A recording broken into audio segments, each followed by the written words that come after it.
Hola mi gente, welcome to my channel. So I want to show you how I make esta sopa de res. So we're going to get started by cleaning some beef chuck with water and vinegar.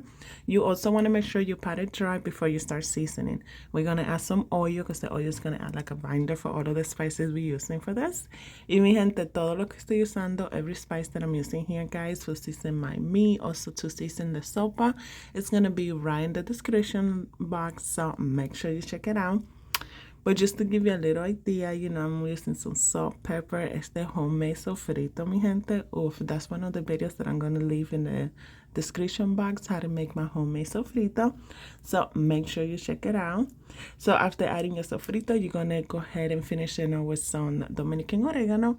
And then you're going to give this a nice mix. You want to make sure every piece of beef is coated with all of the spices and this delicious sofrito. So make sure you give this a nice mix.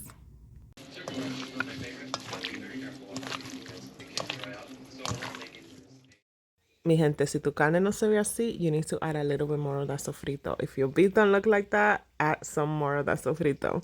So guys, you're just gonna let your meat marinate for at least an hour. You can do this overnight. I'm gonna add some lentils to my sopa that I soaked overnight. And guys, when you soak your dry beans overnight, you're gonna use it the next day. It's gonna cut the cooking time by so much. So if you have any dry beans, just make sure you soak them in some water and just let that sit overnight. All right, mi gente, so now that we're ready to cook, we're going to heat up your pot. You're going to add some oil, and then I went in and I sprinkled some sugar, and I let that sugar get nice and caramelized just like that. You just want it to have a nice amber color. And you're going to start adding your beef right into your pot. And what's going to happen, I added the sugar because I want my beef to have this beautiful, nice crust that is going to develop. It's all of that is flavor. So once you add your beef to your pot, guys, you're just going to let it sit for about 2 to 4 minutes just until it releases its own juices. And it also starts to get that beautiful crust that I'm talking to you about.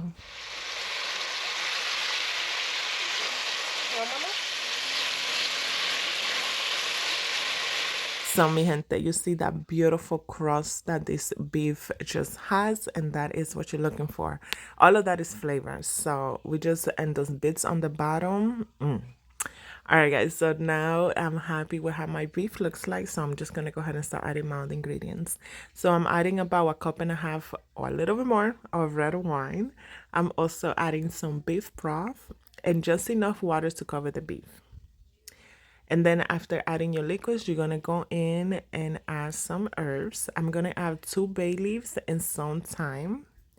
And mi gente, between the thyme and the bay leaves, oof, it's going to make your broth taste so good. You just got to make this to know exactly what I'm talking about. All right, guys. So now you're just going to let this come to a boil.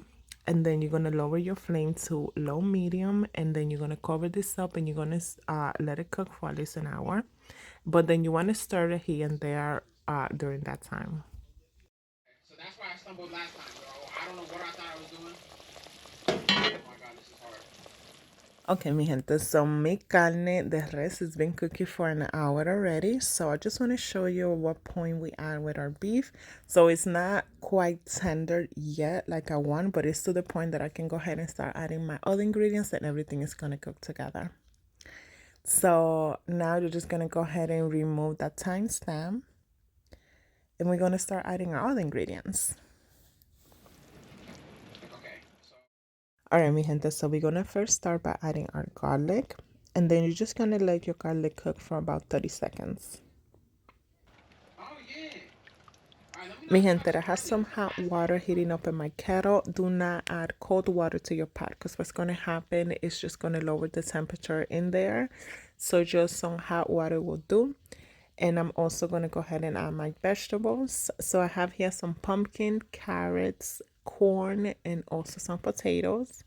And mi gente, remember, everything is going to be down in the description. The amount of water that I use is going to be down in the description. So make sure you check it out. So after adding my vegetables, I'm going to go ahead and add my lentils. And remember, we soaked our lentils overnight. So the cooking time is going to be nothing. So we're just going to give that a stir just to mix everything together. And then I'm going to go ahead and add 2 celery stalk and half of a bunch of cilantro. And then, mi gente, the cilantro and the celery is going to give us such a good flavor. So I'm just gonna go ahead and season my sopa with some salt and adobo, and that is it. That is all the seasonings we're using for it, because this already has so much flavor. You don't want to mess it up by adding more seasoning to it. So now you can go ahead and taste your broth, adjust it to your liking. If you need to add a little bit more salt, if you need to add a little bit more of adobo, go for it. But now that if you're happy with how your sopa tastes, you can just gonna go ahead and cover this up and allow this to cook for about 10 minutes, just into your potatoes and your carrots are just soft. So after 10 minutes, I'm gonna go ahead now and remove my herbs, which is the cilantro that I added to it. And I'm also gonna remove the celery stalk, and I'm gonna add this to my blender. And mi gente, if you can get some of that Auyama there, some of that pumpkin there, is, oh my God, that would be such a good thing. So just add your vegetables to your blender, blend this together, and then you're just gonna go ahead and add it back into your pot. Wait, what are you doing? Guys, what are you doing? Hey, you know what to do, bro? Jesus Christ. All right, mi gente. So after blending your vegetables and your herbs together, you're gonna add it back into your pot. And we're gonna add some more of that pumpkin, because what happens is that if you cook the pumpkin for too long, it's just gonna disintegrate and it's just gonna become part of the sopa or the broth itself. So, but I like just to eat the pumpkin like that. So I'm just gonna go ahead and add a couple of more. And then I'm gonna show you how tender this carne is, mi gente. Esta carne está tan soft. Look at that. I can just shred it with my fingers. Oof. Y all is to do, guys, we're just gonna let this pumpkin cook for a little bit, for about like 5 minutes. And meanwhile, you're gonna go ahead and get your sides ready. So you can serve this with some rice, but los plátanos con esta sopa, oof, it goes so well. These tostones with the soup, guys, it pairs so well. So now all is to do is just to show you how good this sopa looks, guys. Everything is nice and cooked. My pumpkin is nice and soft. My vegetables are nice and soft. It tastes amazing. Please make sure you taste it again.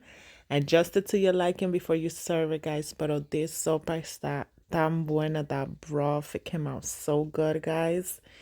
I'm telling you, you had to make this, guys, especially now in the winter. You are gonna love this. Thank you so much for watching. Don't forget to like and subscribe. Y buen provecho.